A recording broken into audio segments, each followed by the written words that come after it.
नमस्कार, मैं गायत्री व्यास।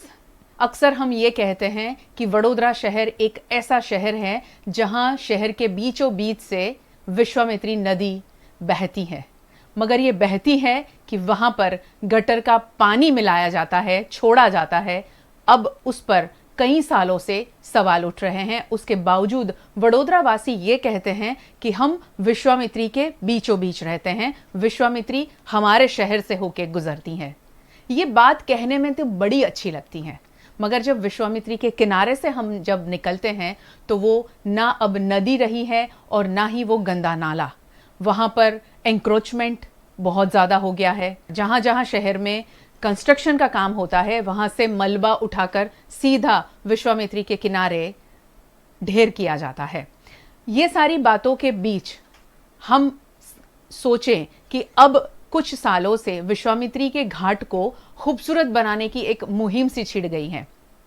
जो आता है ये कहता है विश्वामित्री के घाट को हम सुंदर बना रहे हैं, साफ सुथरा कर रहे हैं, पेंटिंग किया जा रहा है। वहाँ लोग इकट्ठा होते हैं और इकट्ठा होते हैं उसके बाद में ये शिकायत भी करते हैं कि यहाँ बदबू बहुत आती है।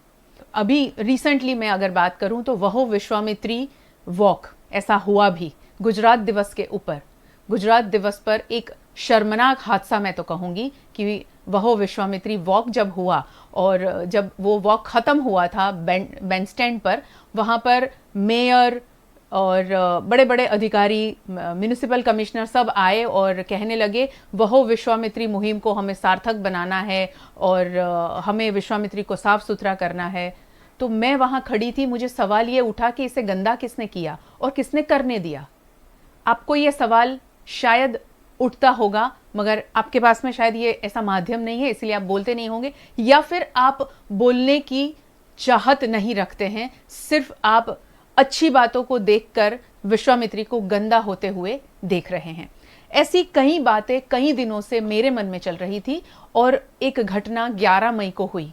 वो ये थी, विश्वामित्री नदी का रिस्टोरेशन प्लान देना था कुछ समय पहले, जो अभी तक नहीं दिया, और उसकी डिमांड करता हुआ एक खत वीएमसी को लिखा गया। याद दिलाया गया कि आपको ये करना है और क्यों ये सब करना पड़ा, उसके पीछे क्या क्या वजह रही। इस मुद्दे पर बात करने के लिए हमारे स्टूडियो में हमने बुलाया है, आज हमारे मेहमान हैं नेहा सरवटे, एनवायरमेंटल और अर्बन प्लानर, और उन्होंने कई छात्रों को तैयार किया है एनवायरमेंट को लेकर। शहर के प्लान कैसे किए जाए ऐसे भी बच्चों को उन्होंने तैयार किया है।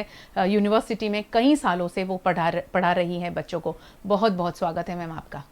अभी जो वीएमसी को एक खत लिखा, क्यों ज़रूरत आन पड़ी, क्यों वो स्टेटस जानने की ज़रूरत आन पड़ी मैम? देखिए, जो विश्वामित्री का जो एनजीटी का केस चल रहा था 2015 से, उसका ऑर्डर, फाइनल ऑर्डर आया है लास्ट ईयर मई 2021 को।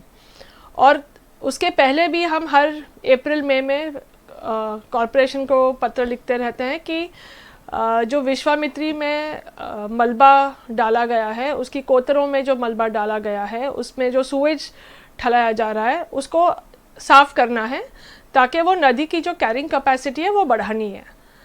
क्योंकि हमारे यहाँ बारिश का मौसम है जून, जुलाई, अगस्त, सितंबर। हालांकि अभी जुलाई से पहले इतनी बारिश नहीं आती है, लेकिन हमें तो तैयारी रखनी पड़ती है। तो वो एक सूचन दिया जाता है हमारी तरफ से कॉरपोरेशन को कि ये खाली नहीं करेंगे तो फिर जब बारिश गिरेगी तो फिर बाढ़ आने की संभावना बढ़ जाएगी। अगर हमें इस साल भी बचना है तो एक रिमाइंडर लेटर हम भेजते हैं जी। लेकिन एक तो ये है कि सुप्रीम कोर्ट का ऑर्डर था 2017 में, जो कहता है कि कॉरपोरेशन में या जो शहर में है वाटर बॉडीज़ या नदी में सूएज या एफ्लुएंट्स नहीं डालना चाहिए। और एनजीटी का जो ऑर्डर है, उन्होंने कहा है कि जो इंक्रोचमेंट्स हुए हैं अनऑथराइज्ड स्ट्रक्चर्स के द्वारा, वो चाहे बिल्डिंग्स हो, चाहे कंस्ट्रक्शन डेब्री से इंक्रोच किया हो उसकी रिवाइंस, वो सब खाली करना बहुत ज़रूरी है। और उसके लिए जो फ्लड प्लेन मैपिंग है वो भी करना आवश्यक है। तो ये सब चीज़ें अलग अलग नहीं है, ये सब साथ में जुड़ी हुई है, ये तीनों चीज़ें जुड़ी हुई है। तो इस कारण हमने ये लेटर लिखा था कि ये काम करना बहुत ज़रूरी है, वरना इस साल अगर जब बारिश हुई तो फिर बड़ौदा रिस्क में है। 2013 से अगर हम बात करें तो 2013 से लगभग हर साल छोड़कर बाढ़ आई है और वडोदरा की स्थिति हमने देखी है, और उसका श्रेय सीधा विश्वामित्री पर डाल दिया जाता है कि ये तो विश्वामित्री की वजह से हुआ। कॉरपोरेशन को कभी कटघरे में खड़ा नहीं किया जाता। वीएमसी को विश्वामित्री नदी का जो एक्शन प्लान है एनजीटी को कब देना था? एनजीटी ने जब 2021 मई में ऑर्डर दिया था तब उनको 3 महीने का समय दिया गया था कि 3 महीने के अंतर आपको एक एक्शन प्लान रेडी करके देना है कि आप किस तरह से कैसे स्टेप बाय स्टेप इस नदी को रिस्टोर करने या पुनर्जीवित करने में आप क्या क्या कदम उठाएंगे। तो 3 महीने का समय दिया था। 3 महीने के समय से लेकर 1 साल होने आया, अगले हफ्ते 10 दिन में 1 साल हो जाएगा। अभी तक ऐसे कोई ठोस कदम लिए हैं ऐसे तो हमने तो नहीं देखे। हमने बहुत सारी मीटिंग्स करने की कोशिश की और मीटिंग्स की भी है। कमिश्नर है, मेयर है, अधिकारी है, गांधीनगर जाके जीपीसीबी से भी हमने बात की है और यहाँ के जो लोकल जीपीसीबी है उनसे भी हमारी बात चल रही है कि इसका मैपिंग करके जो डेब्री है, जो फर्स्ट स्टेप है, उसको हम कैसे टैकल करें, उसको कैसे हम एड्रेस करें। लेकिन अभी तक हमें यही बताया जाता है कि हम काम कर रहे हैं, हमने कंसल्टेंट हायर किया हुआ है, वो डेटा कलेक्ट कर रहे हैं, वो अपना सर्वे कर रहे हैं, लेकिन अभी तक हमारे पास ऐसी कोई ठोस जानकारी नहीं आई है कि ये हो चुका है। जी। डेब्रीज के बाद में, ये डेब्रीज की बात है, अगर इसे हटाने का प्रोसीजर शुरू हो जाता है तो सेकंड स्टेप क्या होगा रिस्टोरेशन के लिए विश्वामित्री के? देखिए, डेब्रीज तो एक है, जितनी भी नदी की हद है उसकी जो सीमा है वो पहले तय करनी पड़ेगी, जो कि पहले भी हम बात कर चुके हैं कि सिर्फ वो 2 किनारे नहीं होते, उसके कोतर होते हैं, उसके रिवाइंस होते हैं, वेटलैंड्स होते हैं, वो सब मार्क करके एक रिवर सिस्टम की बाउंड्री तय करनी चाहिए। उसके बाद डेब्री, आपने सही कहा, एक चीज़ है, उसमें काफ़ी इंक्रोचमेंट्स भी हुए हैं, लीगल इलीगल दोनों है उसमें। बिल्डिंग्स हैं, स्लम्स तो आ ही जाते हैं, जो इलीगल बोलते हैं तो पहले तो स्लम आता है, लेकिन बिल्डिंग्स को कोई ध्यान में नहीं रखता जी। और दूसरी बात है जो रोड्स बने हुए हैं, हमारे काफ़ी रोड्स ऐसे हैं जो नदी या उसकी कोतर के बीच में जा रहे हैं, या कांस को ढक के बनाए गए हैं, या वेटलैंड्स को डिस्ट्रॉय करके रोड्स बनाए गए हैं। तो मेरे हिसाब से रोड्स भी आ जाने चाहिए अंदर। दूसरा ये है कि उसको पहले तो खाली करना पड़ेगा, मापना पड़ेगा कि कितना खाली करना चाहिए, खाली करके कहाँ डालेंगे हम, उसको ट्रीट कैसे करेंगे जी। फिर बचती है बात नदी की, तो उसका साइंटिफिक रेस्टोरेशन प्रोसेस होता है। पहले तो सॉइल मिटिगेशन करना पड़ता है, उसमें जो पेड़ पौधे अभी उगे हैं उसमें इन्वेजिव स्पीशीज़ काफ़ी आ चुकी है, तो उसको स्टेप बाय स्टेप कैसे हटाया जाए और नेटिव स्पीशीज़ कैसे लाई जाए। लेकिन उसके लिए पहले तो सॉइल को तैयार करना पड़ेगा, जो माइक्रोब्स हैं, सॉइल को हेल्दी बनाना पड़ेगा जी। तब जाके हम जो उसकी हालत अभी खस्ता कर दी है डेब्रीज को डाल के जी। ओके। तो सिर्फ पेड़ लगाने से या पौधे लगाने से या वृक्षारोपण से नहीं होगा, उसकी जो सॉइल और वाटर हेल्थ है उसको पहले तो रिस्टोर करना पड़ेगा, तब जाके हम हरियाली देख पाएंगे जी। हम बात कर रहे हैं एनक्रोचमेंट की, जैसे आपने कहा कि वहाँ पर डेब्रीज के बाद में एनक्रोचमेंट, तो यहाँ सवाल ये उठता है कि वडोदरा शहर के कई सारे इलाके ऐसे हैं, अभी आपने रिसेंटली देखा होगा कि मंगल बाज़ार में अचानक ही वीएमसी से अधिकारी चले जाते हैं और वहाँ जो पथरा लगाकर लोग बैठे हैं उनकी रोज़ी उसके ऊपर निर्भर है, उन लोगों को उठा दिया जाता है, उनका सामान जब्त कर लिया जाता है। तो क्या प्रशासन को ये डेब्रीज, ये एनक्रोचमेंट, जो वहाँ बड़ी बड़ी बिल्डिंग्स बन गई है, वो एनक्रोचमेंट नज़र नहीं आता? ये सवाल सबसे बड़ा है। और ये एनक्रोचमेंट से वडोदरा शहर को, वडोदरा वासियों को बाढ़ में जो परिस्थिति खड़ी होती है वो शायद नज़र नहीं आती हैं, मगर ये छोटे छोटे जो लोग जिन लोगों के पास में घर नहीं है रहने को, वो लोग अगर कहीं पर घर बना कर रहते हैं, उनके घर तोड़ दिए जाते हैं, वो एनक्रोचमेंट हमारे प्रशासन को दिखता है, मगर ये विश्वामित्री का एनक्रोचमेंट नहीं दिखता।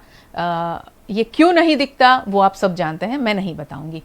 मैम, अगर हम बात करें कि आज से पहले मैंने जिक्र किया कि 2013 से जो बाढ़ की स्थिति हमारे शहर में बढ़ती ही गई है, तो वो परिस्थिति को अगर आज अब बारिश आने वाली है उसके साथ में जोड़कर क्या ऐसी परिस्थिति हो सकती है, क्योंकि अब तो एनक्रोचमेंट और डेब्रीज और भी बढ़ गई हैं। जी बिल्कुल हो सकती है, और खतरा बहुत बहुत ही तेज़ खतरा है इस साल, क्योंकि 2013 के बाद 14, 16, 19, अब पिछले 2 साल से तो हम बच गए हैं, लेकिन 2022 में अगर बारिश हुई, और अभी बारिश की पैटर्न भी बहुत इरेगुलर हो गई है, कम समय में ज़्यादा पानी आ रहा है, जिसे हम फ्लैश फ्लड्स कहते हैं टेक्निकली।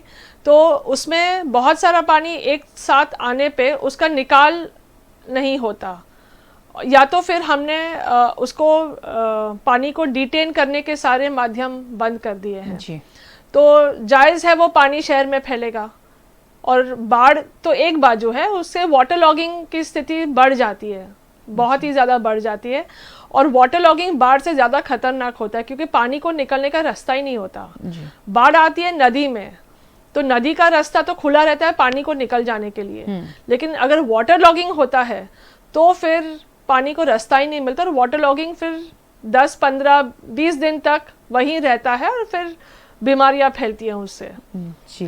तो इस साल तो बहुत ज़्यादा मुमकिन है कि ऐसी हालत हो।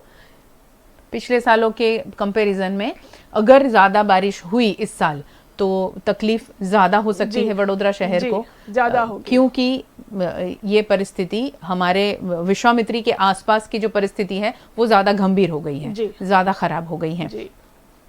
अगर हम ऐसा कहें कि कॉरपोरेशन इसमें कहीं ना कहीं असक्षम तो नहीं कह सकते, मगर उनकी जो इच्छा शक्ति है वो नज़र नहीं आती है कि विश्वामित्री का रिस्टोरेशन जल्दी से जल्दी हो और जो तय किया गया है उस स्टेप बाय स्टेप हो, तो वडोदरा शहर क्या कर सकता है मैम? उसमें वडोदरा शहर के लोगों का क्या योगदान हो सकता है कि वो विश्वामित्री के रिस्टोरेशन में अपना योगदान दे और प्रशासन के ऊपर बहुत ज़्यादा निर्भर न रहें और हम सब मिलकर कुछ कर पाएँ?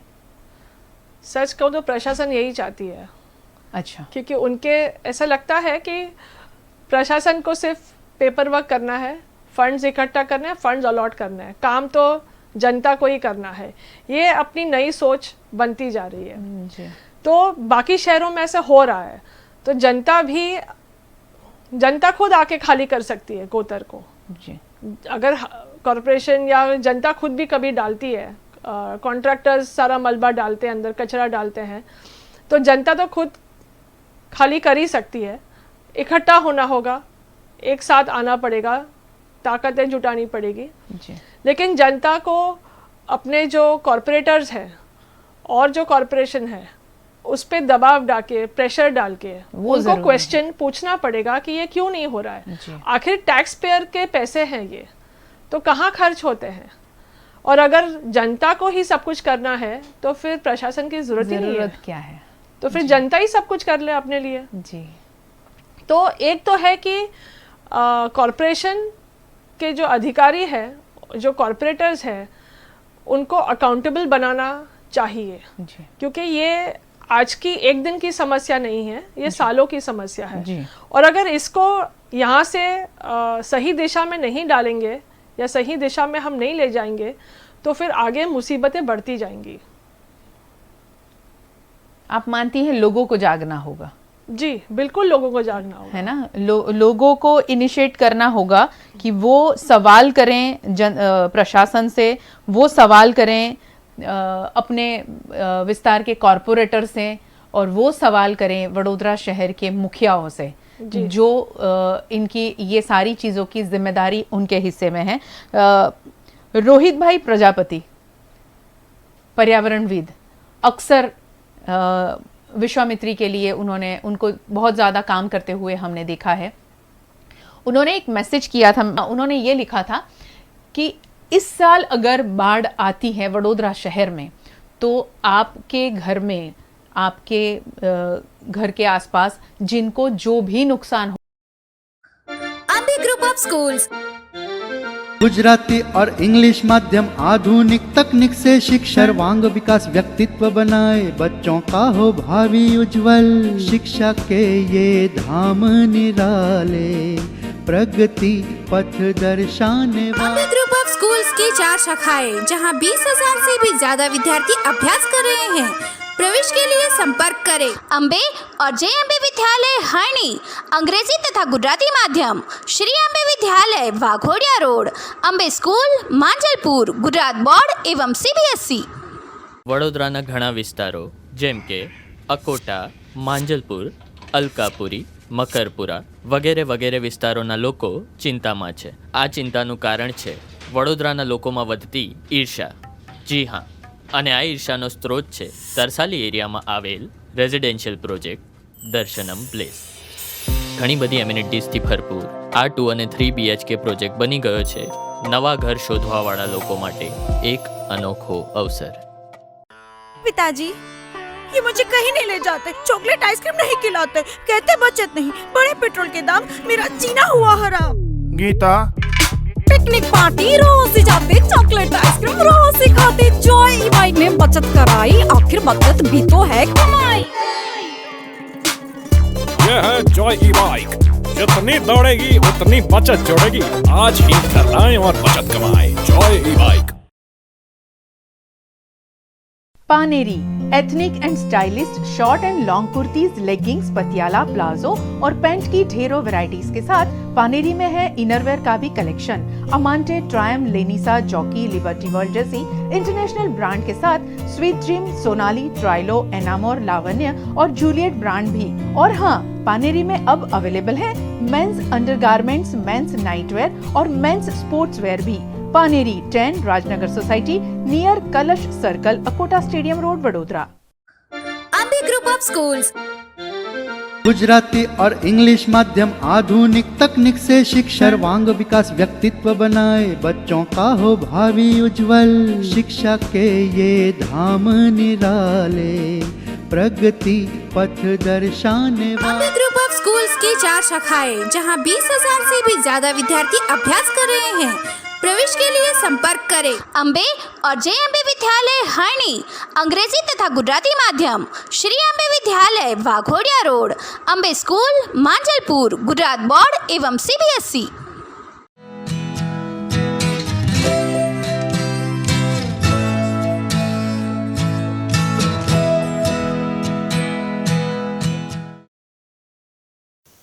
डर एक ऐसी चीज जो हम सबको बचपन से लगती है, चाहे पुलिस का डर हो, चाहे अंधेरे का डर हो, पानी का डर हो, ऊंचाई का डर हो।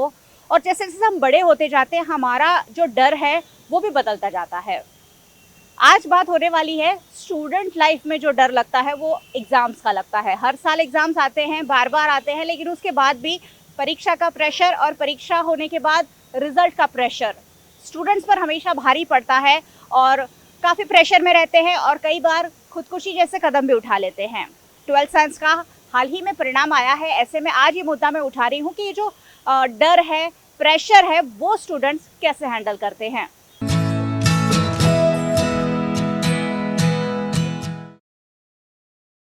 नमस्कार, मैं हूं मयूरिका और आप देख रहे हैं वीएनएम टीवी। जैसे मैंने कहा कि आज बात होने वाली डर पर, एग्जाम का डर, परिणाम का डर और खासकर फेलियर होने का डर। फेलियर होने का डर है वो जिंदगी भर लोगों को सताता है किसी ना किसी वे में, और इस फेलियर वाले डर को कैसे हैंडल करना है उस पर आज यंगस्टर से बात होने वाली है। मेरे साथ राहुल है।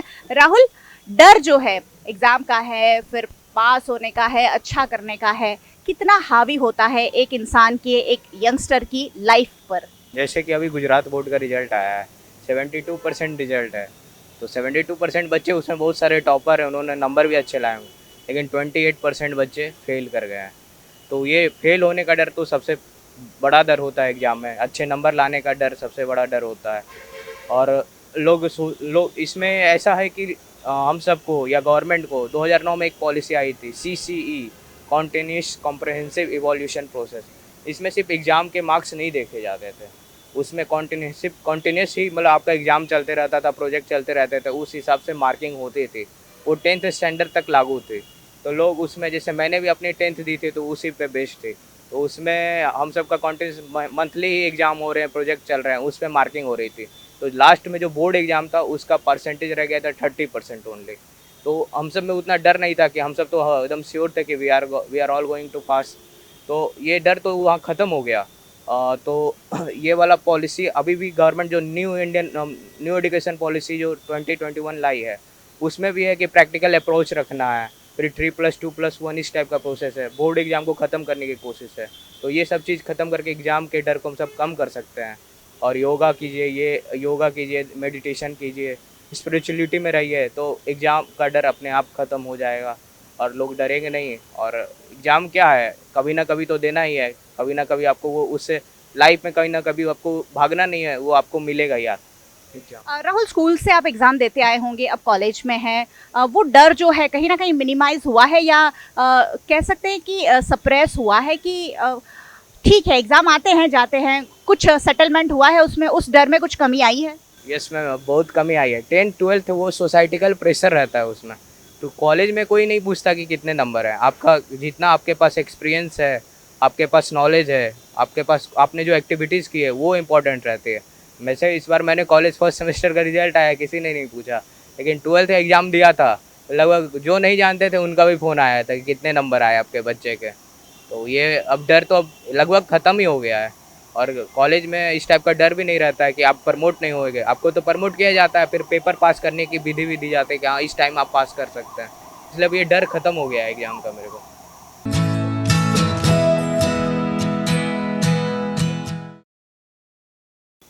जब कोई चीज़ पहली बार होती है हमें डर लगता है, लेकिन जब वो बार बार होती है तो डर कहीं ना कहीं कम होने लगता है। परीक्षाओं के साथ भी ऐसा है, क्योंकि परीक्षाएं ये तो स्कूल कॉलेज की हैं, ज़िंदगी बहुत सारी परीक्षा लेती रहती है और इसीलिए इन सारी चीज़ों को कैसे डील करना है उस पर आज हम बात कर रहे हैं। मैं, आपका क्या एक्सपीरियंस रहा थ्रू आउट स्कूल और कॉलेज? प्रेशर बहुत रहता है, सोसाइटी का भी रहता है, कैसे हैंडल होता है ये? देखिए, जीवन में परीक्षाएं तो होती रहती हैं, चाहे वो स्कूल में हो या कहीं और हो। और सबसे ज़्यादा मैंने देखा है बच्चे परेशान इसलिए हो जाते हैं कि वो साल भर पढ़ते नहीं हैं।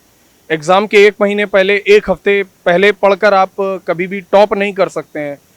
और जैसा कि गीता के दूसरे अध्याय के श्लोक नंबर 47 में कहा गया है, कर्मण्येवाधिकारस्ते मा फलेषु कदाचन माँ कर्म फल हेतुर्भुर्मा ते संगोत्सु कर्मणि। अर्थात आप कर्म करिए, फल की इच्छा मत करिए। कृष्ण जी कह रहे हैं कि आप कर्म करो, फल की इच्छा मत करो। तो जब हम कर्म करते नहीं है, साल भर पढ़ते नहीं है, उसके बाद हमको डर लगता है कि हमें पास भी होना है, टॉप भी करना है। घर वाले पूछ रहे हैं बार बार, जो रिलेटिव्स है उनका फ़ोन आ रहा है, जो हमारे नेबर्स है वो माँ बाप से पूछ रहे हैं कि भाई आपका बेटा क्या कर रहा है, उसको मैंने यहाँ घूमते देखा, वो पढ़ता नहीं है, ऐसा करता है वैसा करता है। तो बहुत सारे आपके ऊपर क्वेश्चन उठेंगे। और अगर आपको इस डर से बचना है तो सबसे अच्छा एक तरीका है, आप पूरी साल, जिस दिन पहला दिन कॉलेज स्कूल का है उस दिन से पढ़ाई शुरू करिए। 2 घंटे 3 घंटे मैक्सिमम 4 घंटे अगर आप एक दिन में पढ़ेंगे तो आप ये मान के चलिए एग्ज़ाम से 1 महीने पहले आपको डरने की कोई ज़रूरत नहीं। मैं भी बहुत परेशान रहता था, तो मेरे पिताश्री ने यही बताया कि जब मैं छोटा था तो साल भर पढ़ता था, एग्ज़ाम के पहले कोई डर ही नहीं लगता था। 2 घंटे 3 घंटे पढ़ो, एग्ज़ाम के पहले आपको ऐसा लगेगा मेरी सारी तैयारी है। एग्ज़ाम के पहले उस टाइम को आप बढ़ा दीजिए, 5 घंटे 6 घंटे कर दीजिए, बहुत आसानी से एग्ज़ाम देंगे, बहुत अच्छे मार्क्स आएंगे, टॉप भी कर सकते हैं। आजकल फेल होने का डर या फेलियर का डर बहुत ज़्यादा हावी हो जाता है, स्टूडेंट्स जो हैं उसे हजम नहीं कर पाते हैं, क्या कहेंगे ऐसे बच्चों के लिए? देखिए, फेलियर से हम सीख सकते हैं। और कहीं ना कहीं जितने भी महान लोग या जिन्होंने अपने अपने क्षेत्र में कीर्तिमान स्थापित किए हैं वो बहुत फेल हुए हैं। कोई कॉलेज ड्रॉप आउट है, किसी को निकाल दिया गया, कोई 2-2 बार हाई स्कूल पास कर पाया, 2-2 बार में हाई स्कूल पास कर पाया। तो फेल होने से डरना नहीं है, बस उसको अपने दिमाग में नहीं हावी होने देना है। आप एक बार 10th में मान लीजिए फेल हो गए, अब सोसाइटी का प्रेशर है, माँ बाप को, एक तो बच्चे से ज़्यादा माँ बाप को परेशान कर लेते हैं लोग, जो कि बहुत गलत चीज़ है। बच्चा फेल हो गया है तो माँ बाप को परेशान नहीं करना चाहिए, फिर माँ बाप बच्चे पर दबाव डालते हैं, तो घूम फिर के वो एक साइकिल है, उधर से प्रेशर पड़ रहा है उनके ऊपर, माँ बाप के ऊपर आ रहा है, माँ बाप बच्चे के ऊपर डाल रहे हैं, फिर बच्चा लास्ट में सुसाइड करता है या कुछ गलत कदम उठाता है।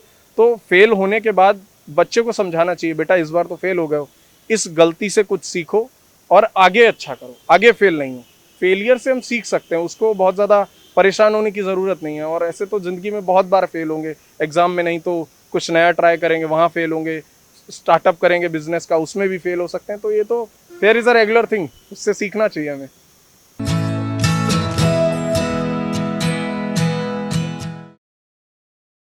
प्रेशर, डर कैसे हैंडल किया जाए, उस पर आज युवाओं की सोच हम जानने की कोशिश कर रहे हैं। योगेश सिंह मेरे साथ है। योगेश, आपका क्या एक्सपीरियंस रहा है? डर, प्रेशर, घबराहट होती है या बहुत अच्छा करना होता है, बहुत सारे चैलेंजेस होते हैं इस पर्टिकुलर स्टेज में भी, आप कैसे हैंडल करते हैं? मैम, चैलेंजेस तो हर जगह आते हैं, ठीक है। एग्ज़ाम का जो फियर है वो हर किसी को होता है।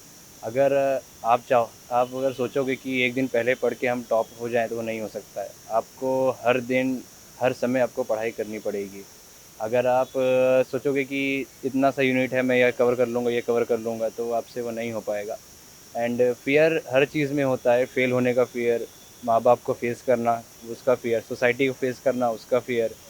फिर फियर एक ऐसी चीज़ है, मतलब मैम, जो एंजाइटी पैदा करती है एक इंसान के अंदर, उस पर ओवरकम करना लोगों को सीखना चाहिए। और दूसरी बात, अगर आपको पता है आप अच्छा कर रहे हो, फिर डरने की कोई ज़रूरत नहीं है। अगर आप अपना 100% देते हो कोई भी चीज़ में, तो उससे आपको डरने की कोई ज़रूरत नहीं है। मैं जब कॉलेज में थी, मैंने श्री श्री रविशंकर महाराज जी का आर्ट ऑफ लिविंग का एक कोर्स ज्वाइन किया था और वहाँ मैंने सीखा था गिव योर 100% टू एवरीथिंग। मैंने बहुत ज़्यादा कोशिश की है इस रूल को फॉलो करने की अपनी लाइफ में कि जो भी कर रहे हैं उसमें 100% दीजिए, कुछ ना कुछ तो अच्छा ही रिजल्ट आने वाला है। और योगेश भी यही कह रहे हैं, 100% देंगे तो फेलियर के चांसेस अपने आप कम हो जाते हैं। और जब आप 100% देते हैं, कॉन्फिडेंस लेवल इतना हाई होता है कि अगर आप फेल होते हैं तब भी आप उसे डील कर सकते हैं। कुछ और स्टूडेंट से बात करेंगे, क्या कहना चाहेंगे इस पर? ये जो प्रेशर है किस तरह से हैंडल किया जाना चाहिए? मैं इस पर ये कहना चाहूँगा कि आजकल स्टूडेंट में एग्ज़ाम का फियर एक कॉमन चीज़ हो गया है, क्योंकि उनको सोसाइटी को जवाब देना, अपने माँ बाप को जवाब देना, क्योंकि माँ बाप पूरे साल कमाते हैं आपके लिए सिर्फ इसलिए कि बच्चा पढ़ लिख कर अच्छा नाम कमाए। तो थोड़ा सा माँ बाप को एक्सपेक्टेशन रहती है अपने बच्चों से कि वो थोड़ा अच्छा करे पढ़ाई में। बट बच्चों को ये देखना है कि अगर वो एक बार फेल हो रहे हैं तो उनको उस चीज़ को सीखना है, उससे उसको दिल में नहीं लेना है। हमारे पास एक बहुत अच्छा एग्जाम्पल है, IPS दीपक मिश्रा जी। वो 12th में फेल हुए थे, बट BA में भी उनका अच्छा मार्क्स नहीं रहा, but he is IPS and now the currently DGP of a state. So हम उनसे सीख सकते हैं।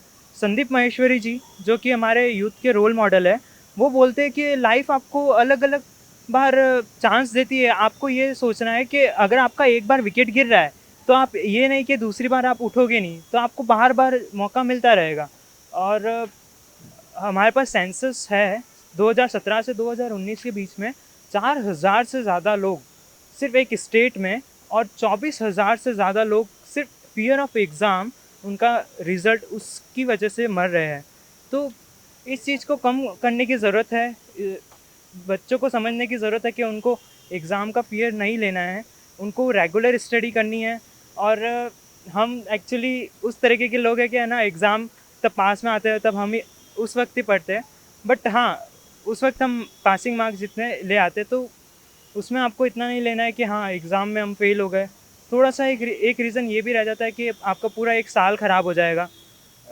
तो ये सब फेलियर्स के रीज़न है, पर आपको रेगुलर मेडिटेशन करना है जिससे आपका थोड़ा सा फियर कम हो, इस वजह से आप कम कर सकते हैं। तो सफल होना बहुत ज़्यादा मुश्किल भी नहीं है, आसान है, बस उसे हैंडल करना आना चाहिए। मैंने जैसे कहा कि आप सफलता और असफलता दोनों को ही हैंडल कर सकते हैं अगर आप कॉन्फिडेंट हैं। अगर आपने पूरे साल पढ़ाई की है तो आपको लास्ट मोमेंट डरने की ज़रूरत नहीं है।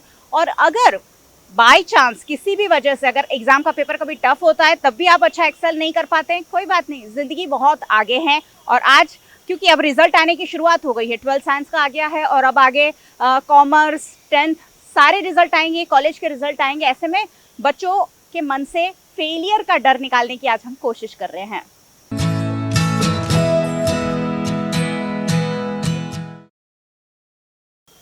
एग्जाम से डील करने का हर बच्चे का तरीका अलग होता है, वैसे ही रिजल्ट से डील करने का भी हर बच्चे का और हर परिवार का डील करने का एक अलग तरीका होता है। मैं मेरे बेटे का ऐसा करती हूँ, जब भी रिजल्ट आने वाला होता है एक दिन आगे ही ट्रीट मिलती है, ताकि वो एक कॉन्फिडेंस लेवल बिल्ड होना चाहिए कि रिजल्ट जो भी आए हम आपके साथ है। ये क्रिएट करने की ज़रूरत है। जय मेरे साथ है। जय, रिजल्ट का जो डर होता है वो कहीं ना कहीं सोसाइटी तो देती है, लेकिन बच्चों को आजकल अपने आप को भी एक्सेल करना है, वो भी प्रेशर होता है कि हमें अपनी लाइफ में अच्छा करना है। और ऐसे में जब सफलता नहीं मिलती है तो बहुत उदास हो जाते हैं या कुछ गलत चीज़ें हो जाती हैं। क्या कहना चाहेंगे?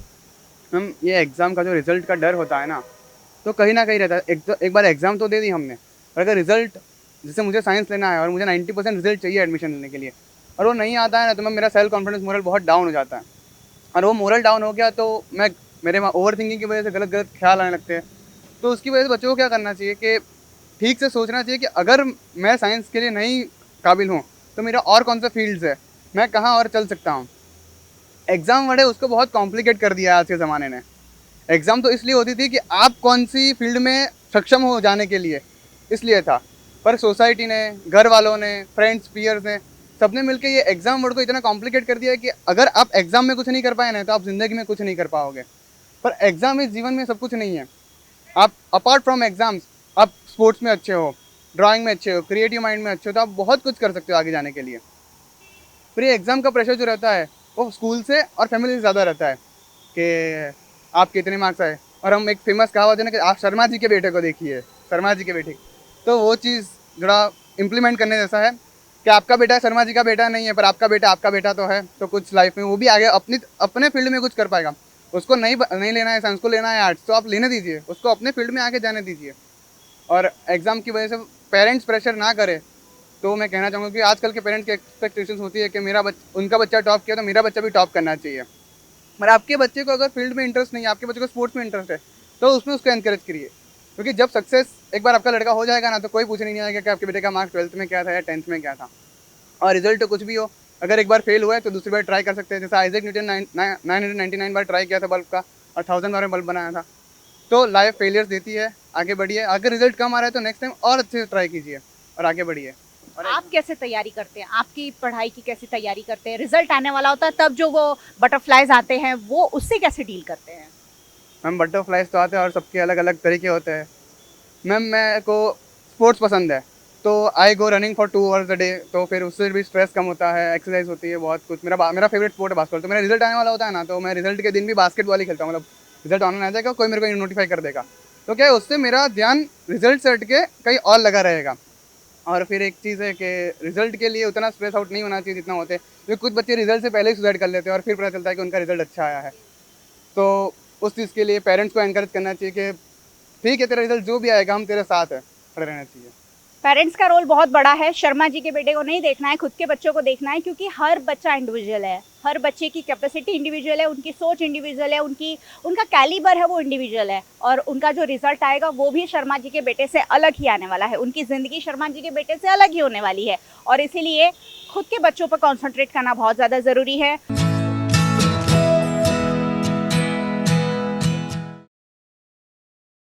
परीक्षा का डर बच्चों पर हावी ना हो, इसलिए देश के प्रधानमंत्री खुद परीक्षा पर चर्चा करते हैं। आपने देखा होगा इस बार कितना बड़ा कार्यक्रम का आयोजन हुआ। उसका मोटो सिर्फ यही होता है कि बच्चों को वो कॉन्फिडेंस दिया जाए कि आप जो भी करें अच्छा ही होगा, चाहे अच्छा है चाहे थोड़ा सा कम अच्छा है, लेकिन वो ज़िंदगी में कहीं ना कहीं ज़रूर काम आएगा। मैं क्या कहना चाहेंगे जिस तरह की कोशिश हो रही है? देखिए, जैसे कि हमारे प्राइम मिनिस्टर नरेंद्र मोदी जी, वो एग्ज़ाम से पहले जब भी 12th या 10th के एग्ज़ाम होने वाले होते हैं उससे पहले एक टॉक रखते हैं, परीक्षा पे चर्चा, जो 4-5 साल से पिछले हो रहा है। उसमें वो माँ बाप से बच्चों के और बच्चों से बात करते हैं। तो कहीं वो वीडियो गेम्स की बात करते हैं, कोई पेरेंट्स बोलते हैं मेरा बच्चा वीडियो गेम्स बहुत खेलता है, तो उसको बताते हैं कि आप उसको उसी फील्ड में कुछ आगे जाने दीजिए, या परीक्षा को लेकर थोड़ा सा ऐसा बता दीजिए कि आप रेगुलर पढ़िए। जैसे कि उन्होंने भी बोला था अपने एक टॉक में कि साल भर पढ़ना चाहिए बच्चों को, एग्ज़ाम से एक दिन पहले, 1 महीने पहले नहीं पढ़ना चाहिए। और उनकी एक बहुत अच्छी बुक भी है, एग्ज़ाम वॉरियर्स, उसमें उन्होंने बताया है कि मेडिटेशन करना चाहिए, एक्सरसाइज करना चाहिए, जिससे कि हम फिट रहें और माइंड भी हमारा फिट रहेगा एक्सरसाइज करने से। तो वो बुक एक बार ज़रूर पढ़िए। मैं सबको बताना चाहता हूँ कि एग्ज़ाम वॉरियर्स बुक बहुत अच्छी बुक है, और उसमें ऐसी बहुत सारी टिप्स दी गई हैं कि एग्ज़ाम का फियर कैसे दूर करें, एग्ज़ाम्स में अच्छा कैसे करें, माँ बाप उस प्रेशर को कैसे हैंडल करें, और फेलियर जो है उसको नॉर्मलाइज करना है हमको। वो रेगुलर थिंग है। हम जीना, अगर कोई बच्चा चढ़ना सीख रहा है, कोई छोटा बच्चा है 3-4 साल का, तो गिरेगा ही, तो उसको हमें मतलब डीमोटिवेट नहीं करना, उसको मोटिवेट करना है, दोबारा ट्राई करो बेटा। तो ये जब सोसाइटी पूरी करने लगेगी, माँ बाप, सोसाइटी, टीचर्स, फ्रेंड्स, तो एक जो फेल भी हो रहा है ना, उसको भी लगेगा नहीं मैं इस बार तो फेल हो गया हूँ, आगे कुछ अच्छा कर सकता हूँ, आगे कुछ बड़ा कर सकता हूँ। एक मकड़ी जो होती है बार बार अपना जाला बनाने की कोशिश करती है, बार बार फेल होती है, बार बार नीचे गिर जाती है, लेकिन मकड़ी तक हार नहीं मानती है, तो हम मनुष्य कैसे हार मान लें। और आज युवाओं को यही संदेश VNM के प्लेटफॉर्म से, जिंदगी बहुत लंबी है, सक्सेस, फेलियर्स, ये सारे जिंदगी के पार्ट ऑफ द लाइफ है। आपको इन सारी चीज़ों से डील करना ही होगा। हर दिन अच्छा नहीं हो सकता, हर दिन एक जैसा नहीं हो सकता, कभी गुड न्यूज़ मिलेगी, कभी कुछ खराब समाचार भी मिलेंगे, लेकिन इन सारी चीज़ों से ज़िंदगी बहुत आगे है। और इसलिए आज इन यंगस्टर्स से मैंने ये जानने की कोशिश की कि ये क्या सोचते हैं इन सारी चीज़ों के बारे में, और आपको भी इन सारी चीज़ों के बारे में ज़रूर सोचना है। आप जिस एज के हों, आप अगर पेरेंट हैं, अपने बच्चों को कॉन्फिडेंस दीजिए। अगर आप खुद इस एज के हैं, स्टूडेंट हैं, अपने आप को बिल्टअप करिए। ज़िंदगी में आगे बढ़ने के लिए बहुत ज़्यादा ज़रूरी है कि आप कॉन्फिडेंट हो, क्योंकि देश को, समाज को, आपके परिवार को आपकी बहुत ज़्यादा ज़रूरत है। VNM TV पर आप इस टॉक को देख रहे हैं, ज़्यादा से ज़्यादा शेयर ज़रूर करिए, क्योंकि बात निकलेगी तभी तो दूर तक जाएगी। यूट्यूब चैनल है VNM TV का, ज़रूर सब्सक्राइब कर लीजिए और बेल आइकन प्रेस करना है, ताकि VNM का हर अपडेट लगातार रेगुलरली आप तक पहुँचता रहे। साथ ही OTT platforms daily Hunt, Vodafone TV, जियो TV, IPTV, Joy TV, rock TV, सारे प्लेटफॉर्म्स पर VNM TV 2400 घंटे लगातार आपके लिए लाइव होता है। ज़रूर देखते रहें VNM। नमस्कार।